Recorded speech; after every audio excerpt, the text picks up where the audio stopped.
El mundo no es como te han contado.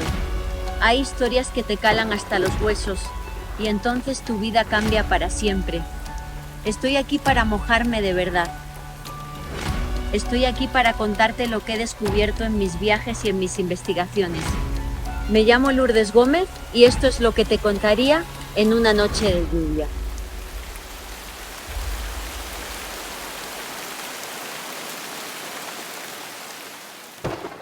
Estimados amigos, gracias, bienvenidos a un nuevo episodio a Noche de Lluvia.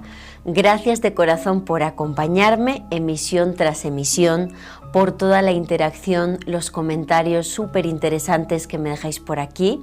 Y bueno, ya sabéis que me ayudáis mucho dando a seguir, a suscribiros a Noche de Lluvia Podcast, tanto en YouTube como en Spotify, así como en nuestras redes sociales. Hoy vamos a hablar de un tema que me apasiona, que me habéis pedido mucho desde hace bastante tiempo, y se trata de una mujer que yo admiro mucho, una mujer adelantada a su tiempo, que vivió en el siglo XII, pero que trató temas que apenas la ciencia ha alcanzado a descubrir, a estudiar en las últimas décadas. Estoy hablando de Hildegarda de Bingen. Recuerdo que siendo una adolescente, yo nací en España, era lectora de las revistas Más Allá y Enigmas. Todos los meses las compraba en el kiosco y las consumía y soñaba algún día con ser yo periodista dedicada a estos temas de misterio. Y ahí fue donde yo descubrí, en un reportaje de estas revistas, a Hildegarda de Bingen. Me enamoré de su figura, de su información, y empecé a acumular libros y libros, que desde luego no había mucho, que se hubieran publicado sobre Hildegarda de Bingen y sobre todo sus obras, que apenas han comenzado a traducirse recientemente por muy pocas editoriales, e incluso algunas obras que he tenido que leer en inglés para poder acceder a este conocimiento tan maravilloso que hoy os voy a compartir. Sin más, vamos a comenzar esta emisión de Noche de Lluvia dedicada a una de las mujeres más fascinantes y a la vez desconocidas de la historia. Hoy hablamos de Hildegarda de Bingen. Si Hildegarda hubiera sido un hombre, me queda claro que estaría a la altura de Leonardo da Vinci o de Isaac Newton. Sin embargo, su nombre ha quedado en el olvido. Hoy día es considerada doctora de la Iglesia, desde que así la nombrara el Papa Benedicto XVI, y sin embargo, fuera del ámbito religioso, como una doctora de la Iglesia, como una monja del siglo XII, apenas se conocen sus aportaciones increíbles, fascinantes al mundo de la profecía y al mundo de la ciencia. Algunas curiosidades es que Hildegarda fue la primera mujer, por ejemplo, en describir de forma científica el orgasmo femenino. Además, también tenemos que tener en cuenta que gracias a ella conocemos una bebida tan normal, tan habitual en nuestro tiempo como es la cerveza. Ella describe el lúpulo en sus obras y esto dio lugar a la existencia de la cerveza hoy día. Son ejemplos que nos ayudan a entender la maravillosa figura de Hildegarda de Bingen. Otro dato fascinante es que fue la primera mujer que creó uno de los primeros esquemas o cosmogonías del universo. Una mujer, repito, monja y letrada del siglo XII, que no estudió, esto es lo más impresionante, científicamente esta información, sino que toda la recibía a través de un contacto que ella tenía con las otras realidades y que os voy a describir a continuación. Y un dato que a mí me llama mucho la atención es que está considerada como la persona en crear la primera lengua artificial de la historia, una lengua inexistente antes de Hildegarda, que ella crea y refleja en sus obras, y lo más impactante, que ella señala que no es su creadora, sino que la recibe de ese contacto que ella vivía con las otras realidades. Igualmente hoy día es muy habitual hablar de tratamientos como la cristaloterapia, la hidroterapia o la musicoterapia. Son temas muy modernos que se aplican hoy día y, sin embargo, ella los describe en el siglo XII. También vamos a hablar de esa medicina hildegardiana que es, la verdad, impactante porque ha ayudado a muchas personas con simples remedios naturales que ella aplicó, que ella explicó y que hoy día hay varios doctores en Europa que están utilizando. Hildegarda fue pionera en relacionar el macrocosmos con el microcosmos, la célula con el átomo. Además fue pionera en hablar de esa conexión entre el ser humano y la naturaleza, entre el ser humano y también, queridos amigos, el cosmos, entre el alma y el cuerpo, ese conjunto en equilibrio. Todo ello forma parte de la obra de Hildegarda de Bingen, de una monja que fue la primera mujer en crear conventos femeninos autónomos de cualquier monasterio masculino. Hoy os cuento los misterios de Hildegarda de Bingen, una mujer iletrada que, sin haber accedido a grandes conocimientos, pudo entregar al mundo obras científicas que siguen vigentes hasta la fecha, incluso obras musicales, porque a ella le debemos también algunas de las primeras partituras de la historia. Y eso, queridos amigos, que ella deja claro en todo momento que esa música la recibe por inspiración divina y sin haber estudiado este tipo de temas, ¿no? Como por ejemplo la música. Vamos a comenzar, si os parece, por el principio, hablando de cómo nació esta mujer fascinante, Hildegarda de Bingen. Hildegarda nació en el año 1098 en Bermersheim, en Alemania, en la actual Alemania. Hildegarda significa guerrera, la morada del combate. Nació en el seno de una familia numerosa. Ella era la menor de 10 hermanos. Su padre, Hildeberto, era un noble, un caballero de la época, al servicio del conde de Sponheim. Hildegarda era una niña enfermiza y una niña que era difícil de comprender por parte de sus padres. Desde que tuvo uso de razón, ella tenía extrañas visiones, ella recibía información sobre hechos futuros. Entonces, si juntamos que era una niña débil y enfermiza y que sus papás no entendían lo que decía, encontramos que a los 8 años de edad los papás toman la decisión de entregarla a Dios. Además, como era la 10ª hija del matrimonio, pensaron que era un regalo para el Señor, el diezmo de esa familia, y así fue como Hildegarda llegó al monasterio de Disibodenberg, cerca de su hogar, y estuvo al cuidado de su maestra Jutta von Sponheim, de la que os voy a hablar a continuación. Me gustaría que vosotros mismos escucharais a Hildegarda hablando de cómo fueron sus primeros años. Os voy a leer algunas de las declaraciones que hace en sus obras. Dice, por ejemplo: desde mi infancia, desde los 5 años hasta el presente, he sentido prodigiosamente en mí la fuerza y el misterio de las visiones secretas y admirables, y las siento todavía.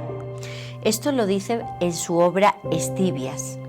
También en otra parte de sus escritos podemos leer: en mi primera formación, cuando Dios me infundió en el útero de mi madre el aliento de la vida, imprimió esta visión en mi alma. A los 3 años de edad vi una luz tal que mi alma tembló, pero debido a mi niñez nada pude proferir acerca de esto. En concreto, estos pasajes pertenecen a su obra Vida. Y en otra parte del texto de Hildegarda dice: a los 8 años de edad fui ofrecida a Dios para la vida espiritual. Hasta los 15 años vi mucho y los que lo oían se quedaban admirados. Pregunté a mi nodriza si ella veía algo aparte de las cosas exteriores y me respondió que nada. Entonces me sentí apresada por un gran miedo y no me atreví a decir nada a nadie, pero hablando de muchas cosas solía describir con detalle cosas del futuro. En concreto, Hildegarda cuenta anécdotas muy interesantes, como por ejemplo ir paseando con su nodriza y ver una vaca preñada y describir cómo iba a ser el ternero que iba a nacer. Y efectivamente, cuando nace el ternero, comprueban que tiene las mismas características físicas que había descrito Hildegarda. También hay una anécdota de una pequeña Hildegarda que le dice a su padre que si uno de sus trabajadores fallece, que si se va a hacer cargo de su familia. A su padre le extraña sobremanera esta pregunta porque era un trabajador joven, sin ningún problema de salud, pero lamentablemente al poco tiempo fallece. Y el padre, que le había prometido a Hildegarda que iba a hacerse cargo de la familia, cumple con su promesa y se da cuenta de que Hildegarda tiene estas capacidades especiales. Unas capacidades especiales que, como os explicaba, llevan a que sus padres decidan ponerla al cuidado de Jutta von Sponheim en el convento de Disibodenberg, con el objetivo, pues que se dedique a la vida contemplativa y quizá así encontrar el camino de por qué Hildegarda tenía este tipo de trances y visiones. Jutta von Sponheim era una condesa que se convirtió en monja de clausura. Lo que hicieron fue construir una habitación anexa al monasterio benedictino de Disibodenberg y de allí Jutta no salía. Le entregaban comida a través de una pequeña ventana y se convirtió Jutta en abadesa de un pequeño grupo de mujeres procedentes de familias adineradas que se fueron a vivir con ella a esta habitación que habían construido. La primera en llegar fue Hildegarda, que lo hizo con 8 años de edad. Fue el 1 de noviembre de 1112 cuando Hildegarda se va a vivir al monasterio. Jutta tenía tan solo 6 años más que ella, sin embargo es quien la instruye en todo lo relacionado con la religión. Hay que aclarar un detalle bastante interesante, y es que Jutta von Sponheim llevaba a cabo penitencias bastante fuertes como la autoflagelación o el ayuno extremo. Hildegarda no siguió estas prácticas precisamente por ese contacto que ella tenía con lo que llamaba la luz viva.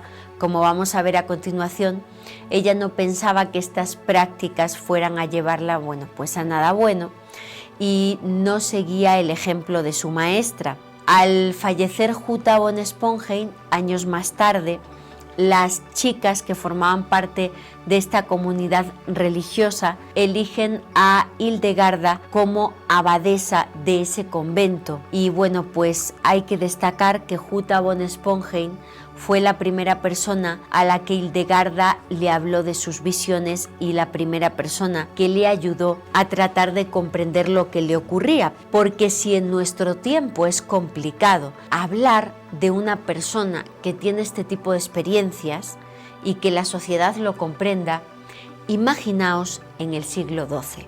Es interesante que comentemos cómo era la vida de Hildegarda como monja benedictina. Hay que decir que ella comenta en sus escritos que su vida en el monasterio se dedicaba principalmente a atender el huerto y a aprender el conocimiento de las plantas. Como os comentaba, también desarrolló importantes facultades musicales y ayudaba igualmente a atender a los enfermos que llegaban hasta el monasterio, gracias a ese conocimiento que tenía de las plantas medicinales.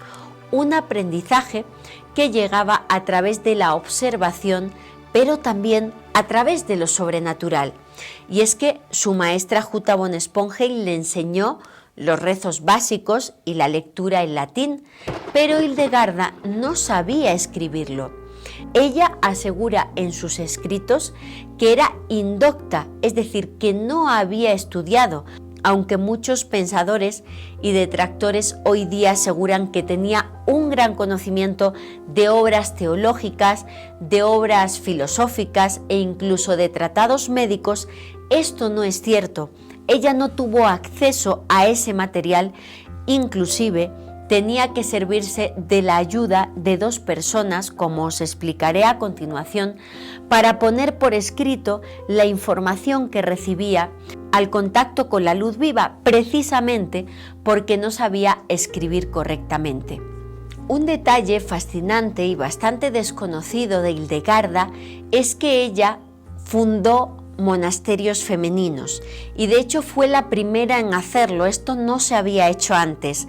Antes de ella existían comunidades religiosas femeninas, pero todas dependían de monasterios masculinos. Ella es la primera que crea conventos femeninos de forma totalmente independiente. En concreto funda los monasterios de Ruppersberg en 1150 y Eibingen en 1165. ¿Y por qué lo hace? Y este detalle es el que nos interesa, por una orden que recibe de esa entidad con la que contacta desde niña, de lo que ella llamaba la luz viva. En concreto, la visión sucede en el año 1148. Ella tiene una visión que le hace concebir la idea de partir del monasterio masculino de Disibodenberg y de marchar, en sus palabras, a un lugar donde no había agua y donde no había nada placentero. Y un lugar que se llamaba la colina de San Ruperto, Ruppersberg, donde debía fundar ese monasterio. Estaba cerca de la población de Bingen, al oeste del río Rin, en la desembocadura del Nahe, y allí ella tenía que trasladar, según esta visión, a esa comunidad de monjas que gobernaba. Debía, le decía la visión, emanciparlas del monasterio masculino. Esto era una novedad para el tiempo de Hildegarda, no se había hecho antes, y por este motivo Kuno, el abad del monasterio de Disibodenberg, se opone fervorosamente a la salida, algo que, pues causa muchos disgustos, incluso trastornos físicos a Hildegarda, y gracias a la intervención de la marquesa Ricardis de Stade, que era la madre de una monja que servía de secretaria a Hildegarda, la intervención de este personaje hace que Enrique I, arzobispo de Maguncia, les dé el permiso para fundar ese monasterio femenino en Ruppersberg.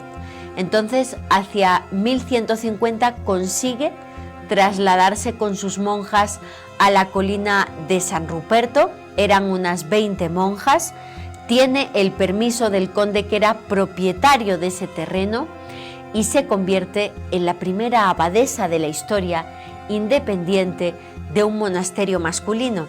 Y lo más interesante, lo hace por esa orden que recibe de la luz viva. Posteriormente funda una segunda comunidad religiosa femenina en 1165 en Eibingen, y aquí no vivía, ella vivía en San Ruperto. Este segundo monasterio lo visitaba 2 veces a la semana y lo gobernaba, pues con las órdenes que recibía de esta entidad. Ya en su tiempo, Hildegarda llegó a ser un personaje relevante, hasta el punto de que tenía relevancia incluso en la política. Su fama de profetisa y sanadora empezó a extenderse por la actual Alemania, y el propio emperador Federico I Barbarroja intercambiaba cartas con ella y le pedía su consejo. Asimismo, pues Hildegarda, aunque era monja que vivía en clausura, de vez en cuando salía de esa clausura para salir a predicar. Inclusive se intercambiaba cartas con personajes notables de la época, como Bernardo de Claraval, por ejemplo, y daba opiniones sobre asuntos vaticanos o sobre temas tan relevantes como la corrupción eclesiástica. Y lo interesante de todo esto es que esa relevancia en la figura de esta monja iletrada indocta del siglo XII nace por las visiones que ella tenía. Eran visiones que no se producían en trances místicos o en momentos en los que ella tuviera una ausencia de su cuerpo. Ella asegura en sus escritos que las visiones se producían de esta manera. Vamos a leer sus propias palabras. A mí me sorprendía mucho el hecho de que, mientras miraba en lo más hondo de mi alma, mantuviera también la visión exterior, y asimismo el que no hubiera oído nada parecido de nadie hizo que ocultara cuanto pude la visión que veía en el alma. Estas visiones que contemplé nunca las percibí ni durante el sueño, ni en el reposo, ni en el delirio, ni con los ojos de mi cuerpo, ni con los oídos del hombre exterior, ni en lugares apartados, sino que las he recibido despierta, absorta con la mente pura, con los ojos y los oídos del hombre interior, en espacios abiertos, según quiso la voluntad de Dios. Como os decía, estas visiones que no tenía en trances místicos, sino en situaciones completamente normales, la acompañan desde prácticamente su nacimiento hasta el momento de su muerte. Sin embargo, en el año 1141 observa una visión en el que la llamada luz viva le pide que redacte y ponga por escrito lo que va a ver en esa visión. Esto se produce, esa visión importante, a través, como os decía, de una especie de luz. Ella llamaba a este contacto una luz viva, una luz que le mostraba información. Ella tenía 42 años cuando observa esa visión definitiva y lo describe con estas palabras. Sucedió que en el año 1141, cuando cumplía yo 42 años y 7 meses de edad, del cielo abierto vino a mí una luz de fuego deslumbrante, inundó mi corazón y mi pecho, así como el sol calienta las cosas al exterior, sus rayos solares sobre ellas, y de pronto gocé del entendimiento de cuanto dicen las Escrituras, los Salmos, los Evangelios y todos los demás libros del Antiguo y del Nuevo Testamento, aún sin poseer la interpretación de las palabras y sus textos, ni sus divisiones silábicas, casos o tiempos. Y he aquí que a los 42 años de mi vida en esta tierra, mientras contemplaba el alma trémula y de temor embargada, una visión celestial, vi un gran esplendor del que surgió una voz venida del cielo, diciéndome: escribe lo que veas y escuches. Es curioso porque Hildegarda tarda 10 años en escribir esa obra que la visión le pide que redacte. Ocurre a sus 42 años, termina de redactar Escivias, esa obra, aproximadamente a los 52, y quizá penséis que pudo olvidar la información, pero tal y como ella explica, no fue así. De repente es como una especie de epifanía, de comprensión divina, y son visiones que ella asegura que permanecen en el tiempo. Ella explica: a la luz que veo no pertenece un lugar, se me dice que esta luz es la sombra de luz viviente, y tal como el sol, la luna y las estrellas aparecen en el agua, así resplandecen para mí las escrituras, sermones, virtudes y algunas obras de los hombres formadas en esta luz, lo que alguna vez he visto u oído, y simultáneamente veo y oigo y sé, y casi en el mismo momento aprendo lo que sé. Lo que no veo lo desconozco, puesto que no soy docta, y lo que escribo es lo que veo y oigo en la visión, y no pongo otras palabras más que las que oigo. Lo digo con las palabras latinas sin pulir, como las oigo en la visión, pues en la visión no me enseñan a escribir como escriben los filósofos, y de vez en cuando, y no con mucha frecuencia, percibo en esta luz otra luz a la que nombran luz viviente. Desde el momento en que la contemplo, toda tristeza o dolor es arrancado. Esto es muy valioso, estas palabras de Hildegarda, porque nos explican que es un conocimiento que se mantiene en el tiempo y que lo que aparece en sus obras es exactamente lo que le pide esta entidad que dicte. Ella no añade nada porque, como aclara, no es docta.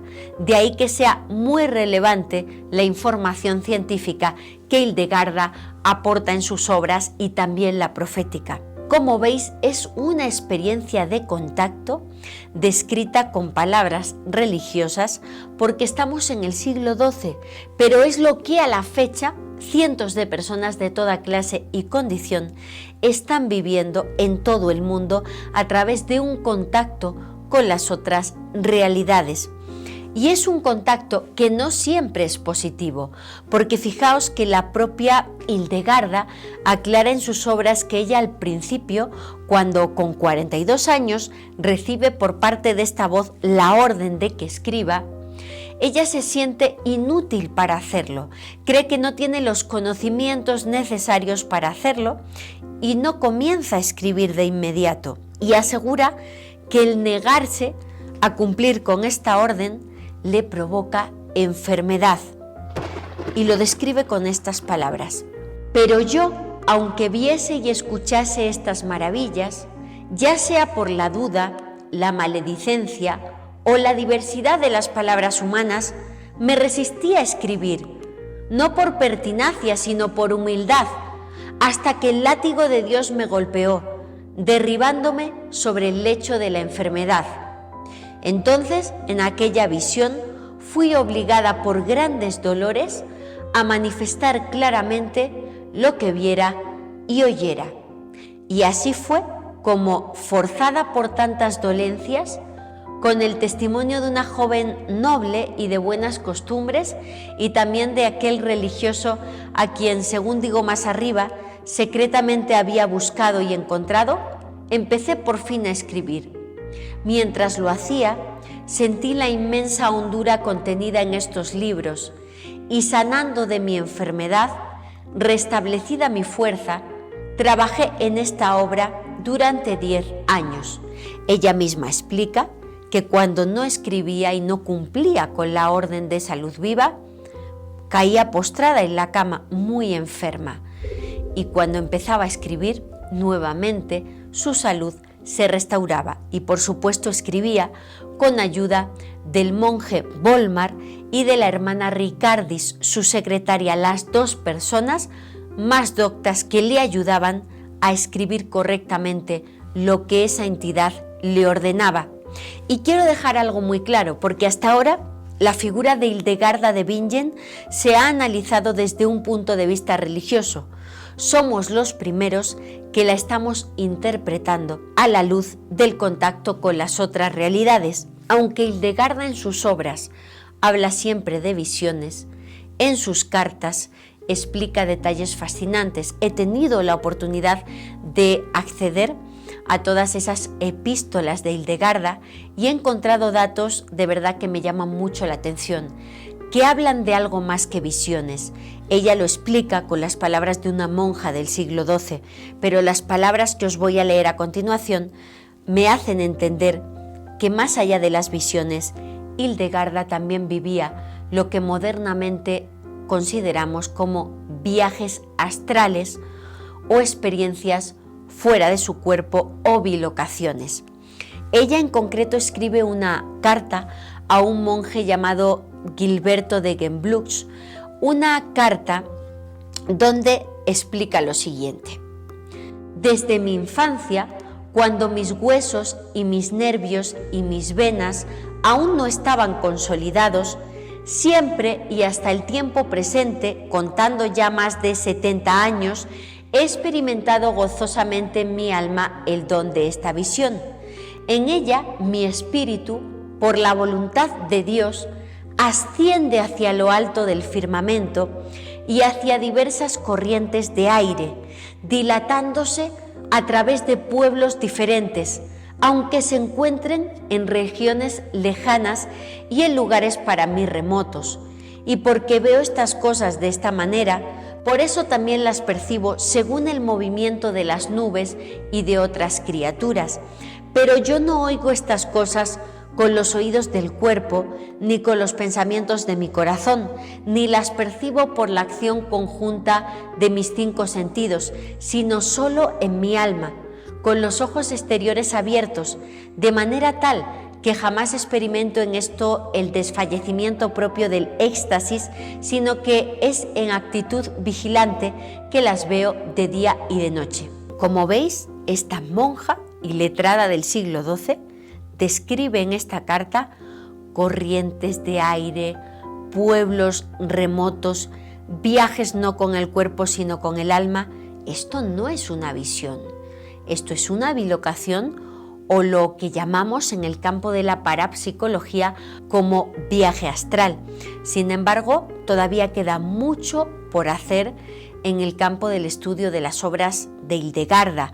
Hasta ahora, repito, solo se han analizado desde el punto de vista religioso y somos los primeros que observamos estas pistas que nos llevan a pensar que esta monja en pleno siglo XII vivió una experiencia de contacto con las otras realidades, en una época donde además no era fácil hablar de estos temas. Como os decía, si es complicado hoy día, imaginaros en pleno siglo XII, en la oscurantista Edad Media, donde cualquier experiencia de este tipo que tuvieras podía ser considerado como algo de Dios o también, en el peor de los casos, como algo del demonio. Y eso es lo que hace que Hildegarda tenga dudas sobre cumplir o no con esta orden de escribir las visiones, hasta el punto de que ella escribe una carta, se comunica con un personaje muy relevante contemporáneo de su época, como fue Bernardo de Claraval, el ideólogo de la Orden del Temple. Ella, Hildegarda, escribe a Bernardo de Claraval en el año 1146 y le manifiesta esa incertidumbre que le generan sus visiones. En esa carta, pues le explica a Bernardo de Claraval lo que le ocurre y es Bernardo de Claraval quien contribuye a que el Papa de la época, Eugenio III, confirme la facultad visionaria de Hildegarda a raíz de la lectura de parte de su obra, Escibias conoce los caminos, en el Sínodo de Treveris en 1147. Hildegarda le dice a Bernardo lo siguiente, le dice: «Padre, estoy muy angustiada por una visión que se me apareció en el espíritu como misterio, pues nunca la vi con los ojos exteriores de la carne». Y la respuesta de Bernardo de Claraval fue breve, pero muy importante, porque ayudó a que Hildegarda superara esa timidez o ese miedo a poner por escrito sus visiones. Las palabras de Bernardo de Claraval a Hildegarda de Bingen fueron las siguientes: «Nos alegramos por la gracia de Dios que hay en ti. En lo que a nosotros respecta, te exhortamos y conjuramos a que te afanes en responder a la gracia que tienes con toda humildad y devoción, sabiendo que Dios resiste a los soberbios y otorga su gracia a los humildes. Por lo demás, ¿qué podemos aconsejar o enseñar donde hay un conocimiento interior y una unción que todo lo enseña? Más bien te rogamos y te pedimos humildemente que nos tengas junto a Dios en la memoria y también a aquellos que están unidos a nosotros en la comunidad espiritual en Dios». Y como digo, gracias a esta carta de Bernardo de Claraval, Hildegarda se pone a escribir y gracias a la intervención del ideólogo de la Orden del Temple, de Bernardo de Claraval, el Papa aprueba las visiones de Hildegarda y no lleva a que alguien ponga en duda que eso viniera directamente de inspiración divina. Y como os decía, no lo pudo hacer sola. Necesitó de la ayuda de dos ayudantes que además aparecen en los grabados de las obras de Hildegarda, ya que tenemos que aclarar que no solo es interesante lo que Hildegarda escribe en sus obras, sino también los dibujos originales, donde se muestran visiones increíbles que os vamos a ir reflejando a lo largo de este episodio. En uno de los dibujos aparece ella acompañada de sus dos ayudantes, dos personas que estuvieron siempre con ella, la monja Ricardis y el monje Volmar, eran sus dos colaboradores más cercanos. Ella misma explica que su método de escritura comenzaba al escribir sus visiones y luego pasarlas a su secretario, que corregía los errores y pulía su escritura. Más tarde, cuando ya no está el monje Volmar, le ayuda otro monje llamado Gottfried, y repito que junto con la hermana Ricarda, pues fueron las personas que consiguieron que ella pudiera poner por escrito sus visiones en latín, un idioma para el que Hildegarda, a pesar de lo que digan los detractores, tenía muy poca preparación.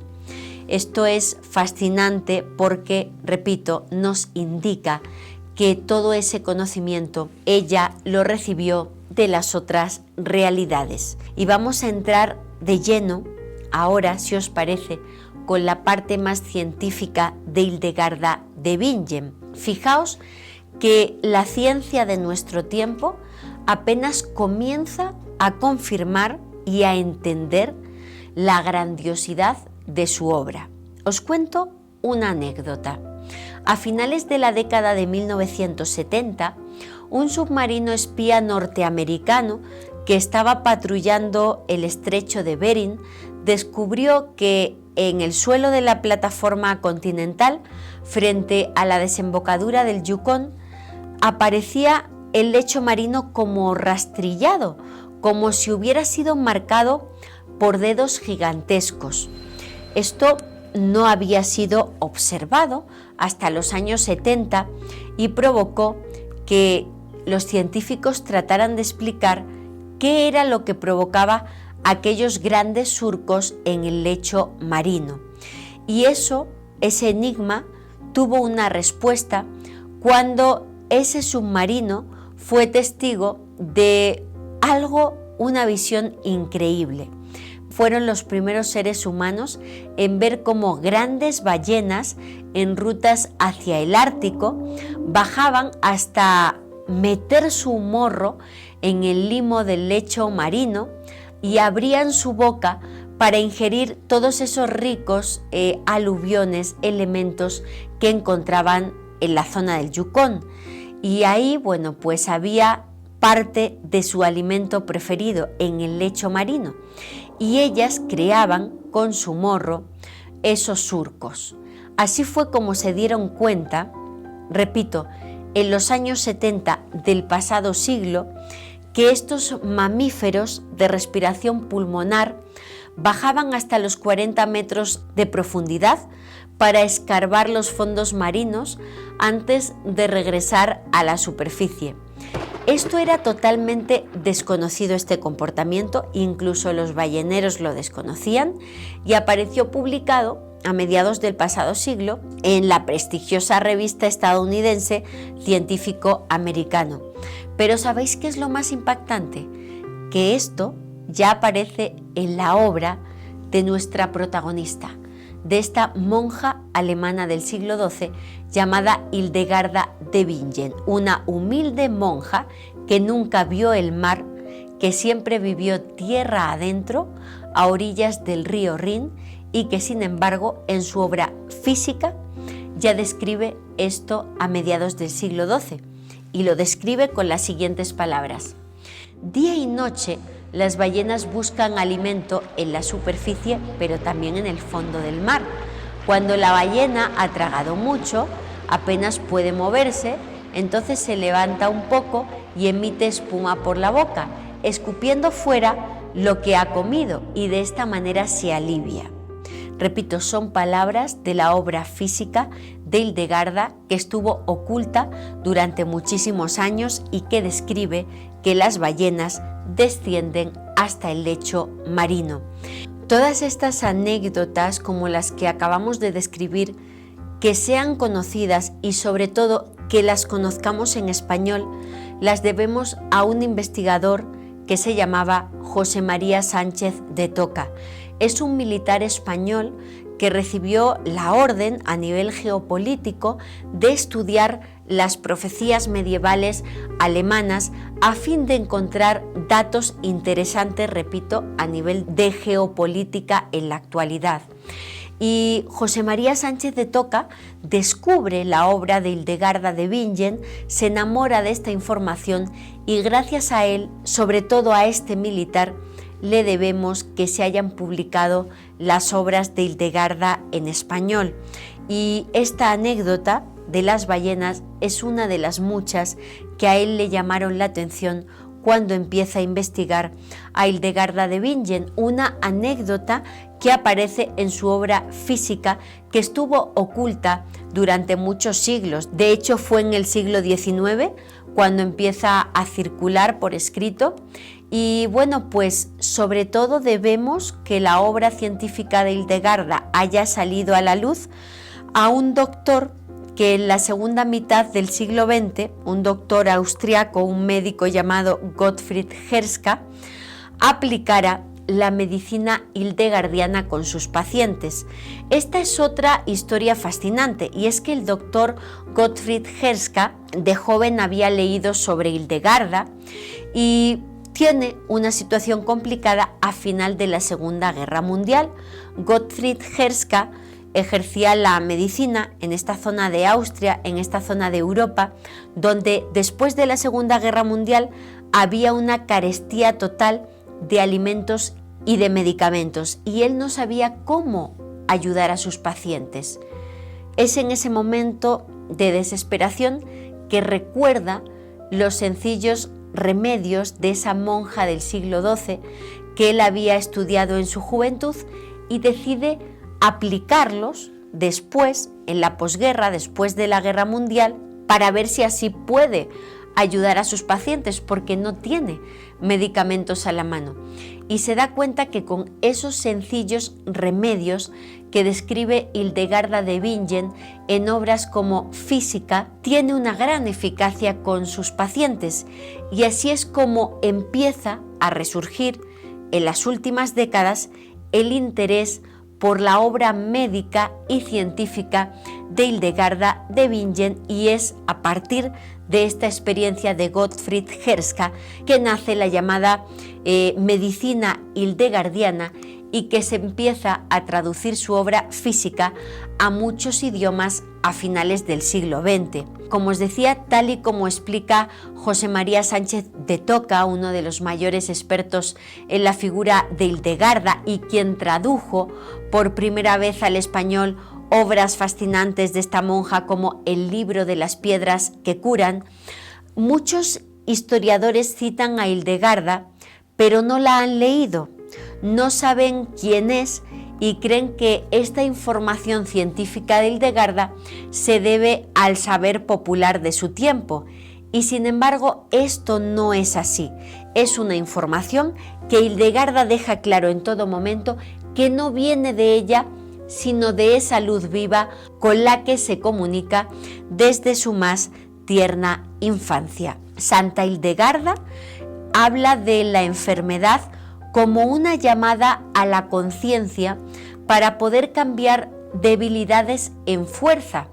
Ella señalaba que en toda la creación, en los animales, en los reptiles, en los pájaros y en los peces, en las hierbas, en los árboles, en todos lados, decía que hay escondidas misteriosas virtudes, cualidades o propiedades curativas que el hombre puede conocer, pero solo si le son reveladas por Dios, como ocurrió con ella.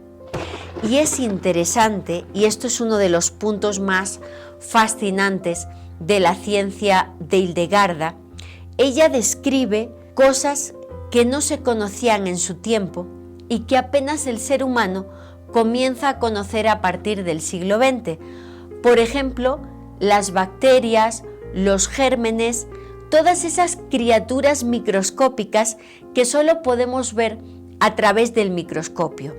Ella lo describe en sus obras, pero con gran dificultad, porque no es fácil leer las obras de Hildegarda, ya que tuvo que explicar términos que no existían en su tiempo, palabras que no eran de su momento, para describir realidades que apenas empiezan a intuirse, como os decía, en el siglo XIX o en el siglo XX.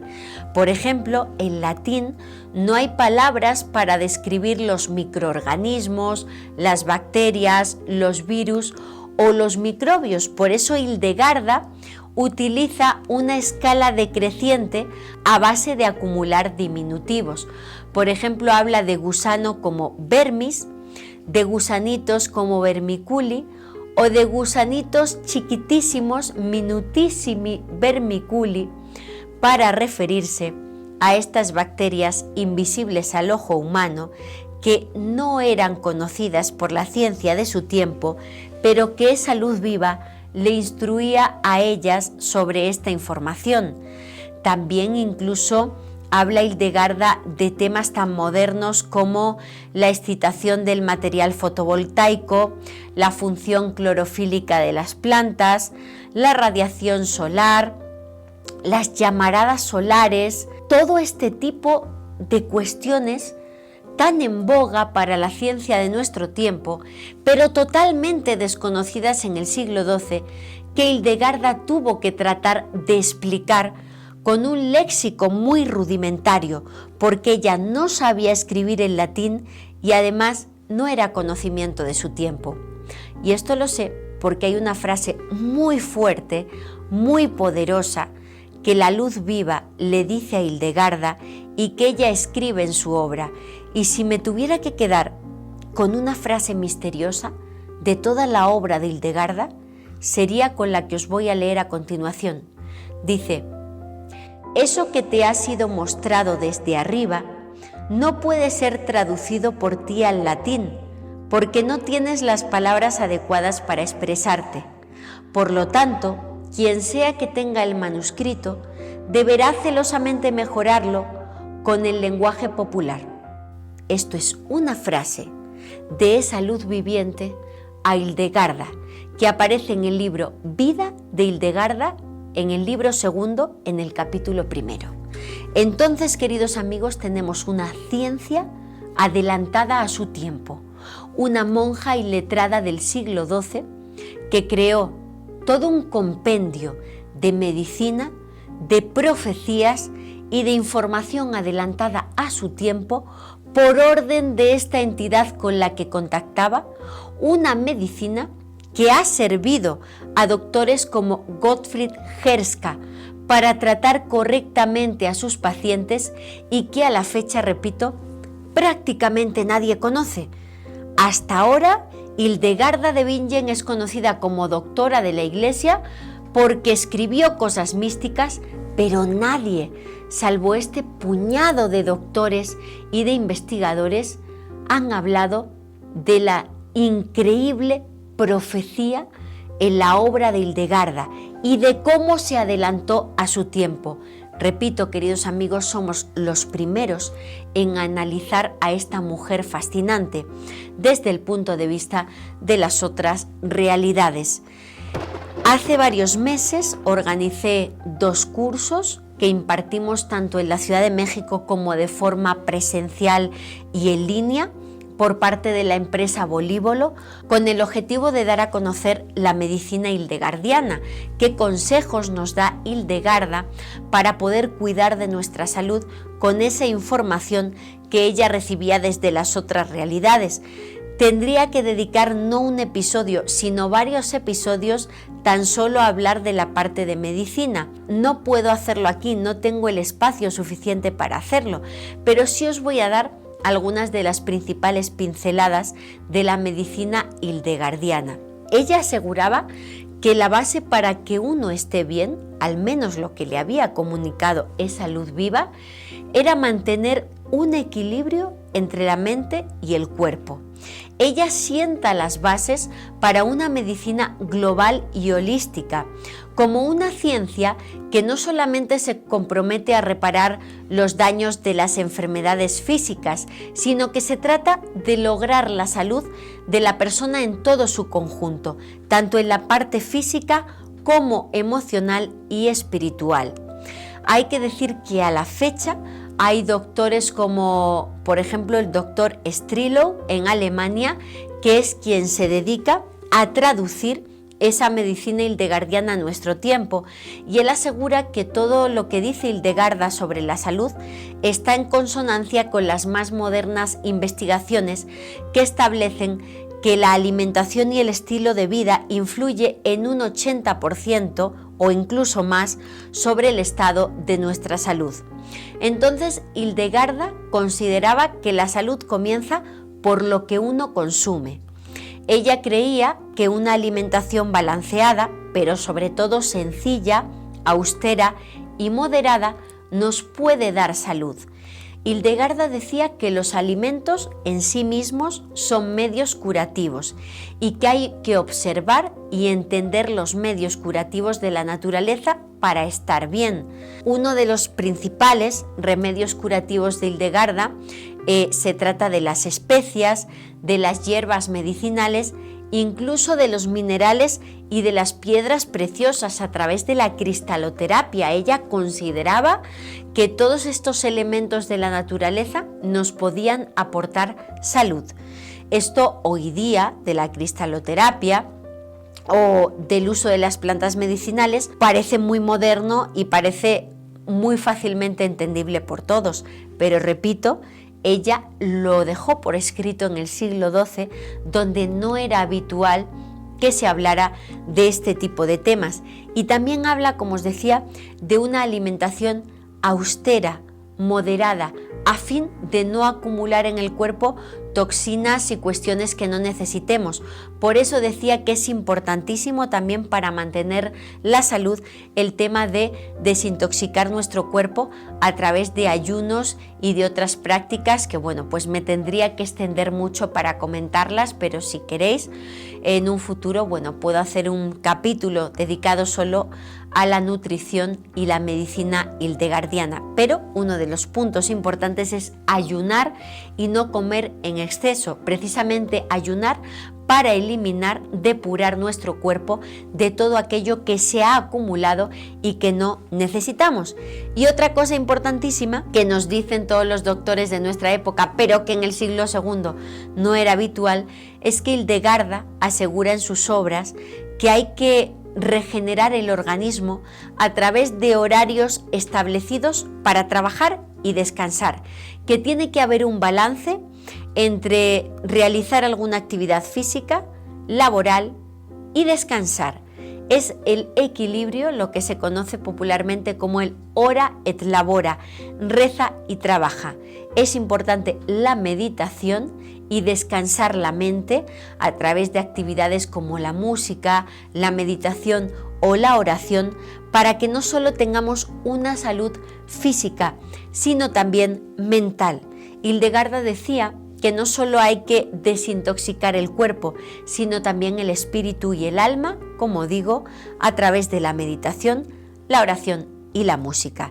Esto es, en síntesis, la base de la nutrición y la medicina hildegardiana, y de verdad que es fascinante el uso que se hace, bueno, pues de las plantas medicinales, de las especias, de las piedras a través de la cristaloterapia, de la hidroterapia y de todo este tipo de cuestiones tan modernas, pero que ella supo esbozar de una forma magistral en el siglo XII. Y como os decía, otro detalle fascinante es que se trata de la primera mujer que habló del sexo y del orgasmo femenino, no con ninguna pátina pasional o morbosa, sino como un proceso científico. Habla de ello de una forma clara y a la vez apasionada y sin caer en cuestiones de morbo. Fue la primera mujer de la historia, y repito, monja de clausura del siglo XII, la primera en asegurar que el placer era cosa de dos y que la mujer también lo siente, que existe el orgasmo femenino, algo que a la fecha y lamentablemente en pleno siglo XXI todavía hay sociedades que lo niegan y que incluso condenan a la mujer con actos tan deleznables como la mutilación genital femenina. Y repito, ella en el siglo XII ya describe que ellas también sienten placer y lo hace desde el punto de vista del orgasmo femenino. Ella tenía una idea, desde luego, muy peculiar de la sexualidad, teniendo en cuenta que era monja y que vivía en el siglo XII. Para ella, el acto sexual era algo bello, sublime y ardiente. En sus libros de medicina aborda la sexualidad, especialmente en Causas y Remedios, y da detalles como los siguientes. Fijaos cómo lo describe. Cuando la mujer se une al varón, el calor del cerebro de ésta, que tiene en sí el placer, le hace saborear a aquel el placer en la unión y eyacular su semen. Y cuando el semen ha caído en su lugar, este fortísimo calor del cerebro lo atrae y lo retiene consigo, e inmediatamente se contrae la riñonada de la mujer y se cierran todos los miembros que durante la menstruación están listos para abrirse, del mismo modo que un hombre fuerte sostiene una cosa dentro de la mano. Es fascinante, repito, porque está describiendo el orgasmo femenino desde un punto de vista médico como algo importantísimo también entre el acto de unión del hombre y la mujer. Qué curioso, qué fascinante que lo haga una monja del siglo XII cuando a la fecha, en pleno siglo XXI, hay personas que lo siguen negando, ¿no? Es fascinante, repito, ver la obra científica de Hildegarda con los ojos de nuestro tiempo, porque se torna todavía más fascinante. Y no solo es la nutrición, la medicina o el sexo, también habla incluso de cuestiones apenas esbozadas por la ciencia de nuestro tiempo, como por ejemplo el Big Bang. Fijaos con qué palabras describe el inicio del universo o de la vida, dice: un resplandor iluminó la zona y todos los elementos del mundo, que hasta ese momento habían permanecido en quietud, cayeron en la más terrible conmoción. Esto lo describe, repito, en Escivias, y es fascinante que hablemos del tema de la cosmogonía en la obra hildegardiana. En la tercera visión de Escivias, ella dibuja y habla del universo y dice: ¿viste un gran instrumento redondo y sombrío semejante a un huevo? Lo estáis viendo en pantalla. Este dibujo que aparece en la obra de Hildegarda, un dibujo que llama mucho la atención, es una de las primeras cosmogonías de la historia. Hildegarda muestra en este dibujo distintos campos cósmicos. Si lo interpretamos desde el punto de vista de nuestro tiempo, algunos autores consideran que podría estar representando diferentes dimensiones, y nos está hablando, repito, de una concepción del universo como un huevo cósmico, un huevo del mundo, que es un tema mitológico y cosmogónico que ha sido usado en diferentes mitos de creación de muchas culturas y civilizaciones del mundo. Ese huevo cósmico representa simbólicamente el comienzo de todo, el comienzo del cosmos. Esto aparece en muchas escrituras antiguas orientales en sánscrito, escrituras a las que Hildegarda jamás tuvo acceso y que, sin embargo, repito, se reflejan en su obra. Es esta cosmogonía fascinante que estamos viendo en pantalla, donde aparece ese huevo estrecho por arriba, ancho en su mitad y algo más ceñido en la parte inferior, rodeado por lo que parece un fuego brillante, con tinieblas por debajo, un fuego donde aparece, pues este huevo cósmico que está considerado esa cosmogonía medieval fascinante que nos llega por parte de Hildegarda, acompañada por supuesto del texto, donde ella habla de temas tan complejos como que todo está lleno de estampidos, de tempestades, de afiladísimas piedras, grandes y pequeñas, del retumbar de truenos, de vientos, de aire que se estremece, palabras que podrían estar describiendo incluso los asteroides, ¿no? Cuando nos habla de estas piedras grandes y pequeñas que están por el espacio, pero repito, a ojos de una persona del siglo XII. Y nadie, como os decía, ha analizado la obra de Hildegarda desde el punto de vista de ese contacto con las otras realidades. Pero es interesante porque ella tiene citas muy claras. Por ejemplo, al hablar de un universo habitado, no solo nuestro planeta, algo que ni siquiera la ciencia de nuestro tiempo acepta todavía y que sin embargo ella dice lo siguiente: distribuyó el Señor a las criaturas, a unas les mandó que arraigaran en la tierra, a otras que permanecieran en los cielos. También dispuso los espíritus bienaventurados angélicos, tanto para salud de los hombres como para gloria de su nombre. Por eso viste, en la altura de los secretos celestes, milicias de espíritus supremos que brillaban con gran fulgor. Repito, nos está hablando de vida en otros confines del universo, una monja del siglo XII. Muy parecida a la información que manejan los modernos contactados en la antigüedad y que ella, repito, se adelantó a su tiempo. Y seguro que os ha llamado la atención en los dibujos de la obra de Hildegarda que hemos ido pasando en el episodio, que parecen mandalas. Y es que, por ejemplo, este que estáis viendo en pantalla, donde ella describe las milicias de esos espíritus celestiales que les han sido mostrados, lo hace en forma de mandala, un elemento que ella no conocía, que ella jamás vio. Sabemos a la fecha, porque está muy en boga en nuestra sociedad, que los mandalas son representaciones simbólicas, espirituales y rituales del macrocosmos y el microcosmos, que son utilizadas desde tiempos inmemoriales por el budismo y el hinduismo, y sin embargo ella los está utilizando en pleno siglo XII en un ámbito católico, sin jamás haber tenido acceso a un mandala oriental. Lo que vemos en pantalla es algo perteneciente al macrocosmos, a esas milicias celestiales que ella observa, interpretado a través de esta forma mandálica que jamás vio. Desde luego no pudo usar la palabra mandala porque no existía en su tiempo y jamás la conoció, pero claramente ella dibujaba mandalas y a la fecha incluso se venden en Francia y Alemania los mandalas de Hildegarda, que son los dibujos que aparecen en sus obras con ausencia de color para que las personas se dediquen a iluminarlo, porque ya sabéis que desde el punto de vista de la arteterapia de nuestro tiempo, dibujar o iluminar los mandalas hace que nos conectemos de una manera profunda con nosotros mismos, y por eso en esos cursos que yo doy sobre Hildegarda de Bingen, una de las prácticas que hacemos es precisamente hacer un mandala hildegardiano.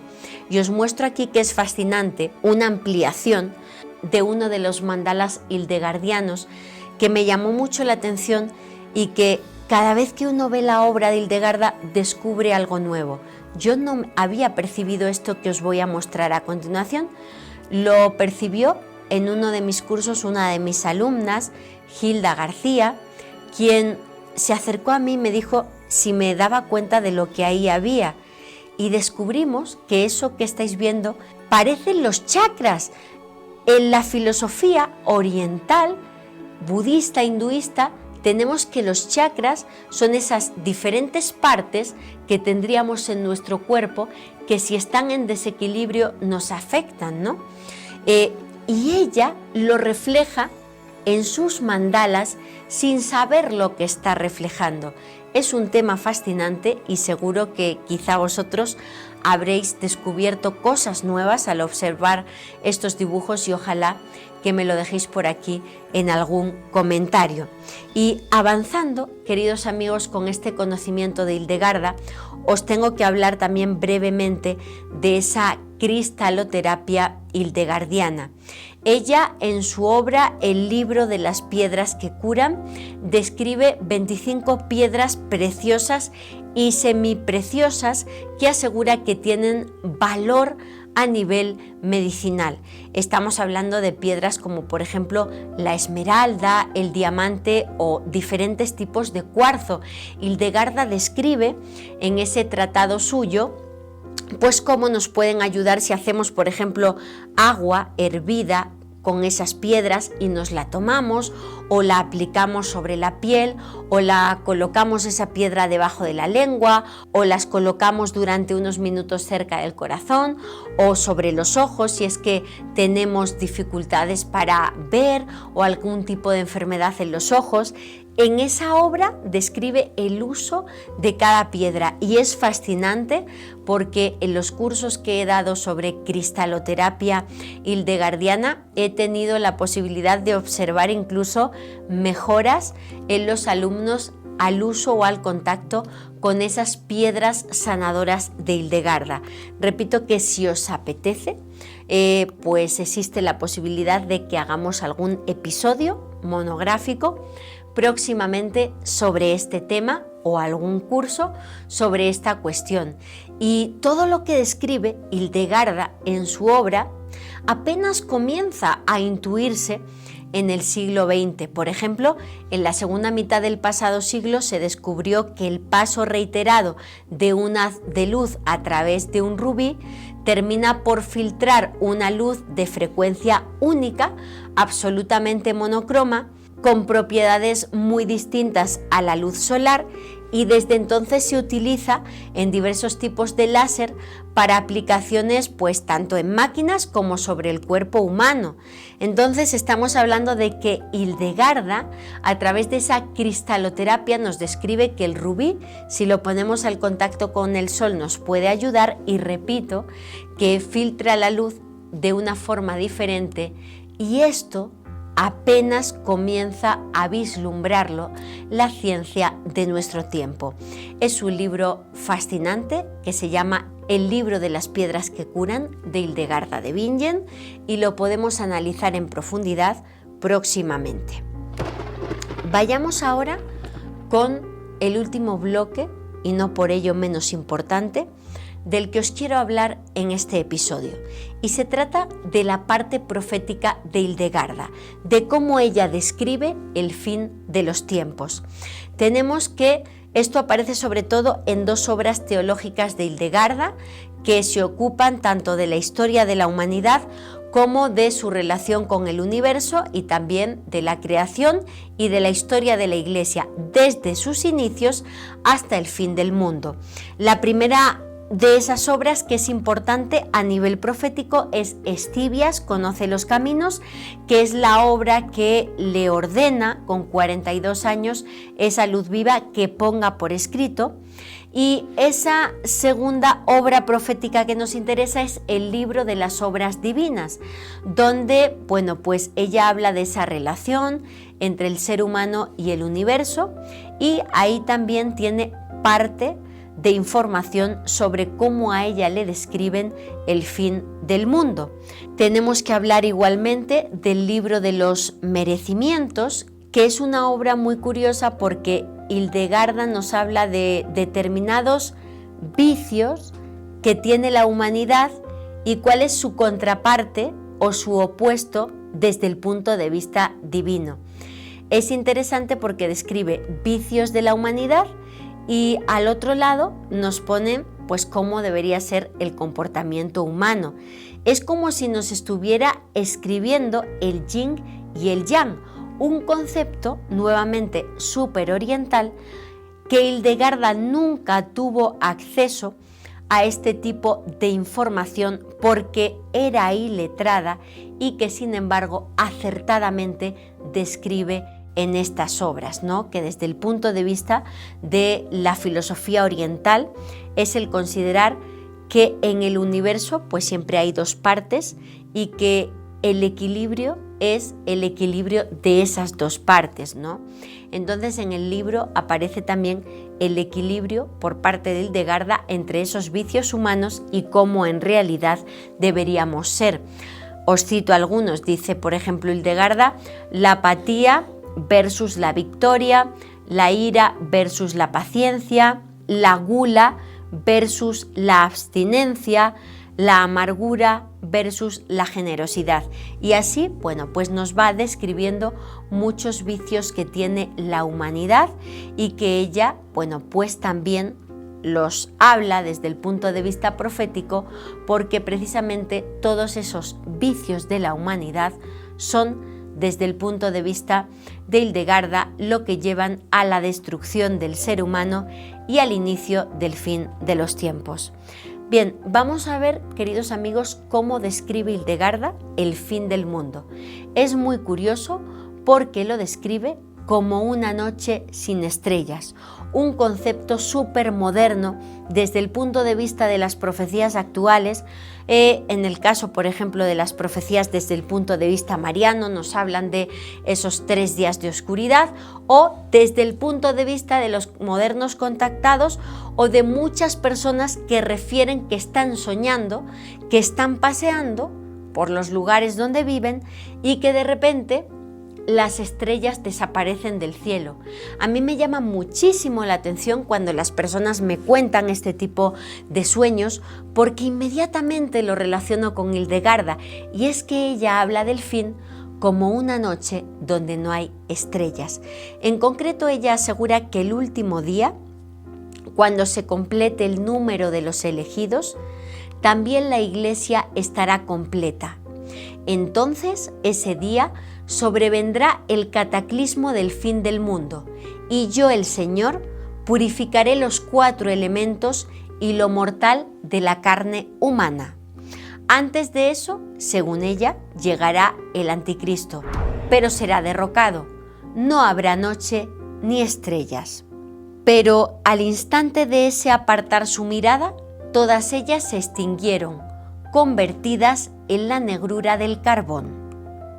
Repito que me impacta porque esto es exactamente lo mismo que describen muchísimas personas que nos envían, tanto a mi esposo Johanan Díaz como a mí, los sueños que tienen y que habla de una noche sin estrellas. Exactamente la misma frase de Hildegarda de Bingen sobre el fin del mundo.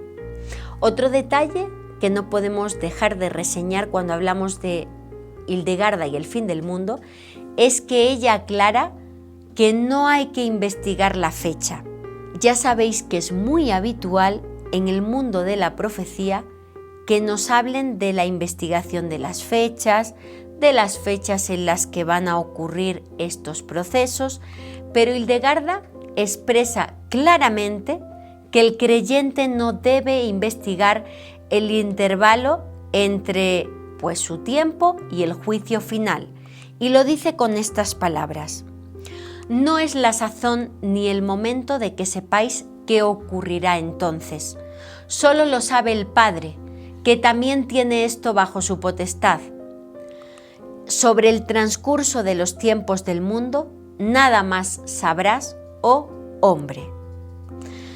Hildegarda describe el inicio del fin con la frase el tiempo de la rapiña. Ella asegura que está por venir un tiempo en el que, habrá ese tiempo de la rapiña. Lo dice con estas palabras: los hombres voraces en el tiempo de la rapiña arrebatarán para sí el poder y la riqueza. Los veréis irrumpir en los saqueos bajo la piel grisácea, ni negra ni blanca, de sus astucias, y desmembrando las cabezas de esos reinos, las derrocarán. ¡Ay, porque entonces llegará el tiempo de la tribulación! Muchas almas serán apresadas cuando el error del error se alce del infierno al cielo. El error del error para Hildegarda es la llegada del Anticristo, y ella se refiere a él con el apelativo hijo de la perdición, y lo describe con las siguientes palabras: se manifestará el hijo de la perdición, que seducirá a muchos y martirizará a los fieles que se le opongan. Dios enviará a la tierra a Elías y a Enoc para que den testimonio. El Anticristo les hará crucificar, pero Dios lo resucitará. Entonces el Anticristo pretenderá ascender al cielo ante sus seguidores y será fulminado. Sobrevendrá un periodo en el que la Iglesia brillará y retornarán a ella muchos que la habían abandonado. Y así termina la 11ª visión de Escibias, pero esto no será el fin del mundo, porque después hay otra visión donde describe el juicio final y el cataclismo final. Nos dice que habrá un intervalo de duración desconocida entre la muerte del anticristo y los cataclismos del juicio final, y asegura que lo que condiciona la llegada del fin del mundo es el martirio de los fieles. Lo dice con estas palabras que ya os he descrito cuando os hablaba de la noche sin estrellas. Dice que cuando sobrevenga el cataclismo del fin del mundo, el Señor purificará los 4 elementos y lo mortal de la carne humana. Hay que decir que Hildegarda deja claro en todo momento que a ella esa luz viva le dice que el fin del mundo no va a llegar en su tiempo, que todavía falta mucho para ese momento. Le dice: de este ciclo de los tiempos aún tenéis por delante largos años de vuestro caminar, oh hombres, antes de que venga el homicida que querrá envilecer la fe católica. Y después, otra parte importantísima de Hildegarda y el fin del mundo son las llamadas bestias. Ella habla de 5 bestias que han sido interpretadas, ahora os lo comentaré a continuación, como 5 países que jugarían un papel clave en el fin del mundo. Ella habla de un perro de fuego que no arde, de un león cobrizo, de un caballo pálido, de un cerdo negro y de un lobo gris, y que todos ellos vuelven su mirada hacia occidente. Dice: apareció una colina con 5 picos. De la boca de cada bestia partía una cuerda que alcanzaba un pico de la cima. Las cuerdas eran negras, salvo la que salía de la boca del lobo, que era negra y blanca. Viste de nuevo al joven en el oriente, vestido con una túnica púrpura, pero ahora te era visible desde el ombligo hasta abajo. La imagen de una mujer se manifestó y solo pudiste verla desde el ombligo hacia abajo. Tenía numerosas manchas escamosas y una cabeza negra, ojos de fuego y orejas de asno, nariz y boca de león, y enormes fauces abiertas en las que afilaba sus colmillos acerados. Los muslos eran blancos y rojos. De pronto, la cabeza negra se liberó. Una enorme masa de fango se unió a la cabeza y subió tratando de alcanzar el cielo. Después Hildegarda nos habla de una peste que cubre a los pueblos, que los pueblos se sobrecogen y que posteriormente hay un brillo más fulgoroso que el del sol. Hay muchos intérpretes en la obra de Hildegarda que asegura que esas bestias, repito, podrían ser países, y que ese gran fulgor, más brillante que el sol, podría ser una explosión de tipo nuclear. Tenemos intérpretes de las profecías de Hildegarda, como por ejemplo Reid Turner, que es un teólogo e historiador que asegura que esas 5 bestias no serían países, sino 5 épocas modernas. Él considera que el perro de fuego es la época que va entre 1870 hasta la Primera Guerra Mundial, donde hay industrialización, falta de justicia y la Iglesia despojada pues de muchas de sus riquezas. Asegura esta misma fuente que el león amarillo podría ser el periodo que va entre la Primera Guerra Mundial y la Segunda Guerra Mundial, donde Hildegarda habla de un desprecio de la justicia de Dios, y también pues es la época en la que se crea el Vaticano como Estado. El tercer animal, el caballo blanco, sería desde la Segunda Guerra Mundial hasta el fin de la Guerra Fría, una época que Hildegarda describe como de libertinaje y falta de virtud. El animal descrito por Hildegarda como cerdo negro iría desde 1991 hasta el 2019, una época de impureza, fornicación, líderes que se ennegrecen en la miseria y la impureza, que infringen la ley divina y que huyen de la santidad. Y por último, el último animal, el lobo gris, que sería nuestro tiempo. Un tiempo que Hildegarda describe como de conflictos y saqueos, de agitación económica, de lucha de clases y de aparición del Hijo de la Perdición, del Anticristo. Por último, os voy a describir otra profecía que está atribuida a Hildegarda de Bingen. Es una profecía que aparece sobre todo en textos académicos que hablan de Hildegarda, pero en inglés. Tengo que deciros que en español yo no he encontrado esta profecía y que por más que he buscado en los libros de Hildegarda que tengo, que son casi todos, yo no lo he encontrado. Pero hay fuentes muy solventes que la citan como perteneciente a la obra de Hildegarda, pero no citan la obra exacta de la que nace. Entonces no quiero decir que sea falsa porque igual me falta alguna obra, ya que apenas están comenzando, repito, en nuestro tiempo a traducirse las obras de Hildegarda, pero que señalo porque muchos ensayistas que han tratado a Hildegarda la narran. Nos habla esta profecía atribuida a Hildegarda de lo siguiente: de la llegada del cometa, de muchas naciones, excepto las buenas, que serán azotadas por la necesidad y el hambre, de la gran nación en el océano, que está habitada por pueblos de diferentes tribus y linajes, que será devastada por un terremoto, por huracanes y olas marinas. Será sumergida en gran parte, también tendrá muchas desgracias en el mar y perderán sus colonias en el este a causa de un tigre y un león.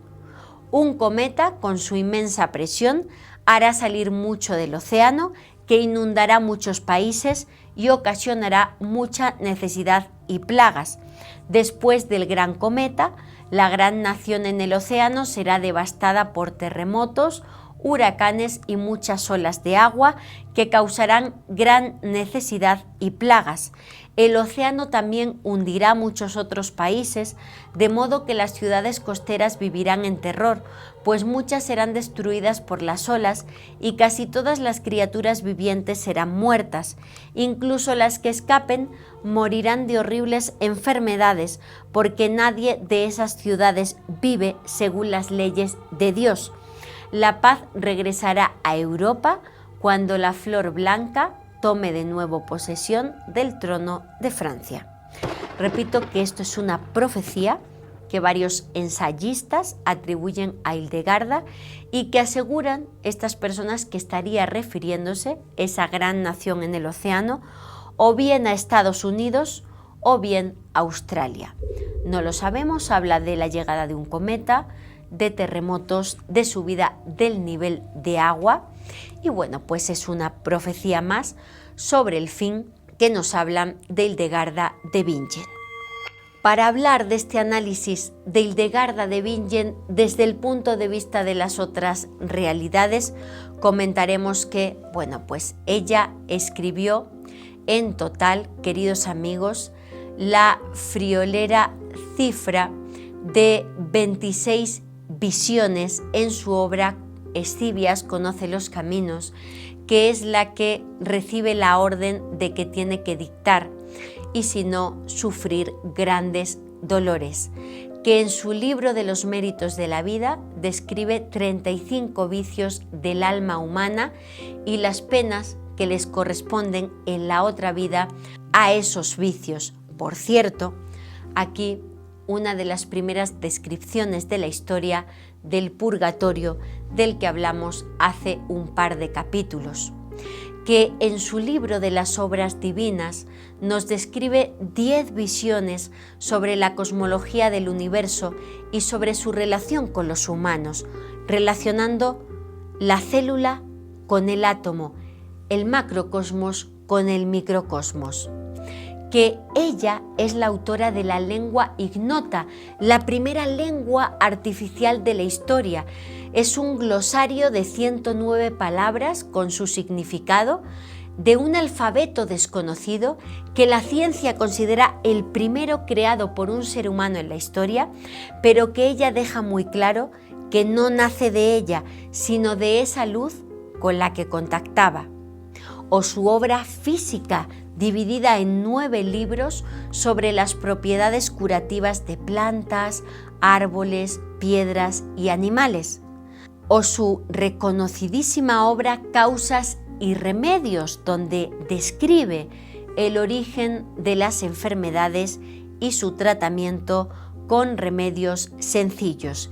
Y aparte de todo esto, compuso a nivel musical 78 obras musicales agrupadas en el sugerente título Sinfonía de la Armonía de las Revelaciones Celestes, unas obras que surgen precisamente de las melodías que ella escuchaba en ese contacto con las otras realidades y que muchos intérpretes de nuestro tiempo han llevado a cabo las interpretaciones actuales de las partituras de Hildegarda y que buscando tanto en YouTube como en Spotify, poniendo Hildegarda, vais a escucharla y vais a ver que son fascinantes. Creo que todo lo que hemos visto en el programa es fascinante y deja fuera de cualquier género de duda que Hildegarda fue una adelantada a su tiempo y que estuvo en contacto con una entidad ajena al ser humano. Sin embargo, también hay críticos. Varios científicos, hombres como no podía ser de otra manera, han defendido que las visiones celestiales de Hildegarda se debían en realidad a problemas neurológicos, fisiológicos y psiquiátricos. Por ejemplo, tenemos el caso del neurólogo Oliver Sacks, que estudió las descripciones realizadas por Hildegarda y llegó a la conclusión de que toda esta obra surge de un cuadro crónico de migrañas. Según él, una de las obras más prolíficas y polifacéticas de la historia se debió simplemente a dolores de cabeza. Aunque es cierto, queridos amigos, que algunas de sus visiones iban acompañadas de dolor, el dolor va asociado con el estrés que provocan las visiones, y en el caso de Hildegarda, ella describe perfectamente que no padece ese estrés porque sus visiones no eran en un trance místico, sino estando completamente tranquila, realizando sus quehaceres del día a día. Me parece increíble que estas personas traten de justificar conocimientos tan adelantados como la fotosíntesis, el comportamiento de las ballenas en el lecho submarino o la descripción de las bacterias en pleno siglo XII, repito, con dolores de cabeza.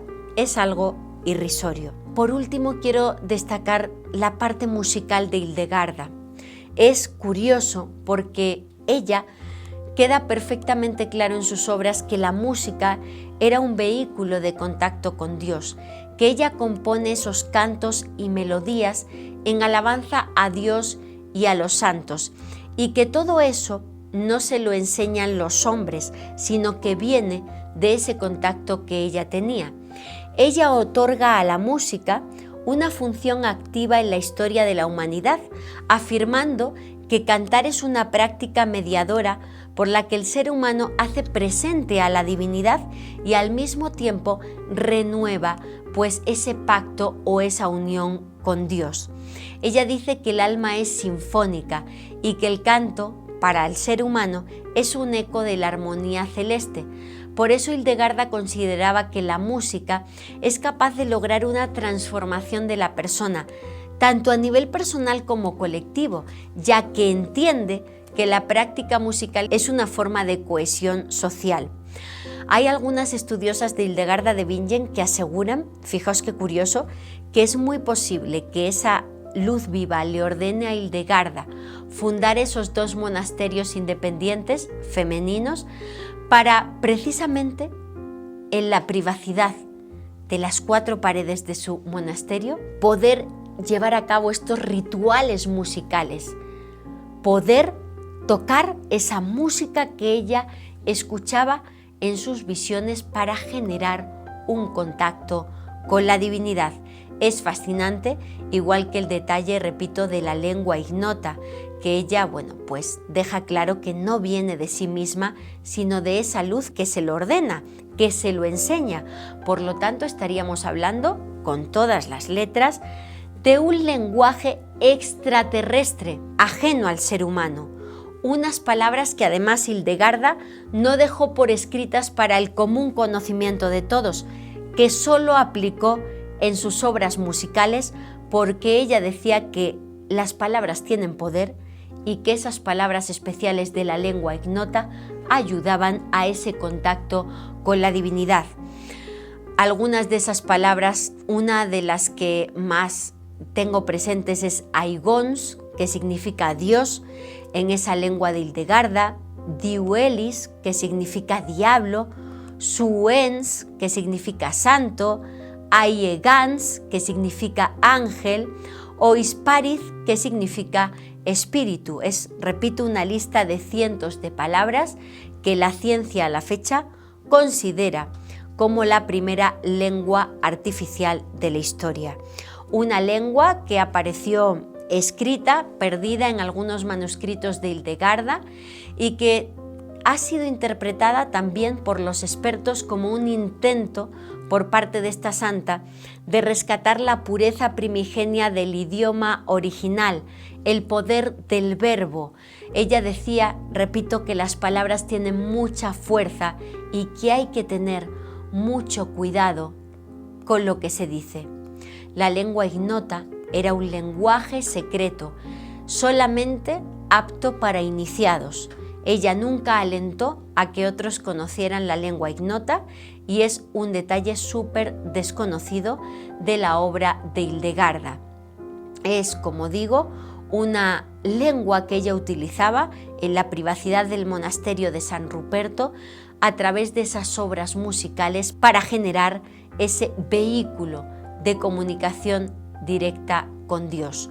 Una lengua no creada por sí misma, y esto lo reconoce ella en una carta que le envía al Papa Atanasio IV, donde le asegura que la lengua ignota tiene un origen milagroso y no lo identifica con sus trabajos místicos o científicos, sino con su obra musical.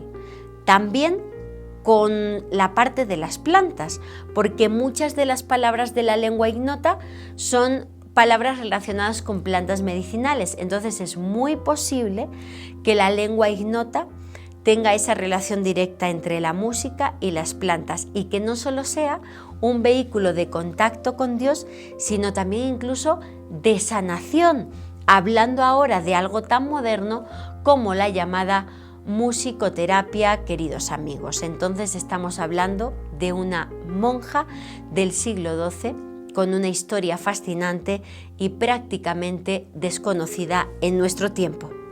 Hildegarda de Bingen falleció el 17 de septiembre de 1179. Falleció rodeada de su comunidad de monjas. Aseguran los textos, las crónicas, que al momento de su fallecimiento aparecieron en el cielo dos arcos brillantísimos y de diversos colores, y que en el vértice surgió una clara luz en forma de círculo lunar, y en esa luz apareció una rutilante luz rodeada de innumerables círculos de colores, de los que a su vez iban saliendo cruces que se extendieron por todo el firmamento. Ella murió con 81 años.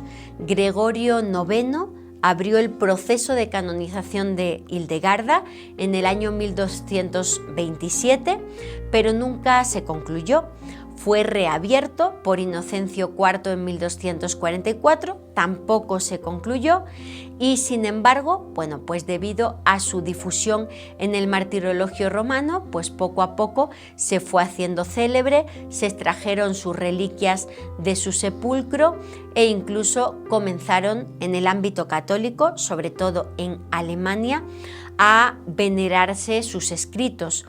Con respecto a sus reliquias, fueron conservadas en el convento de San Ruperto, en Ruppersberg, hasta que este fue destruido en un incendio en el siglo XVII, durante la llamada Guerra de los 30 años. Entonces fueron llevadas a Colonia y posteriormente a Ibingen, donde a la fecha están depositadas en la iglesia parroquial.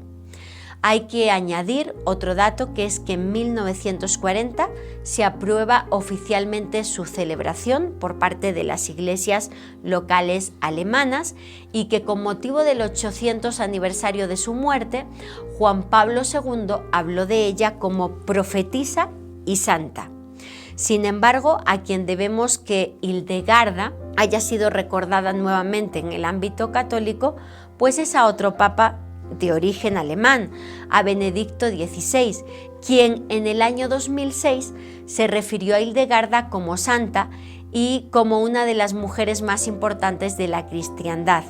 Y siguiendo estas palabras, Benedicto XVI en el año 2011 anunció su decisión de otorgar a Santa Hildegarda el título de doctora de la Iglesia. El 10 de mayo de 2012 la inscribió en el catálogo de los santos y extendió su culto litúrgico a la Iglesia universal a través del proceso denominado canonización equivalente.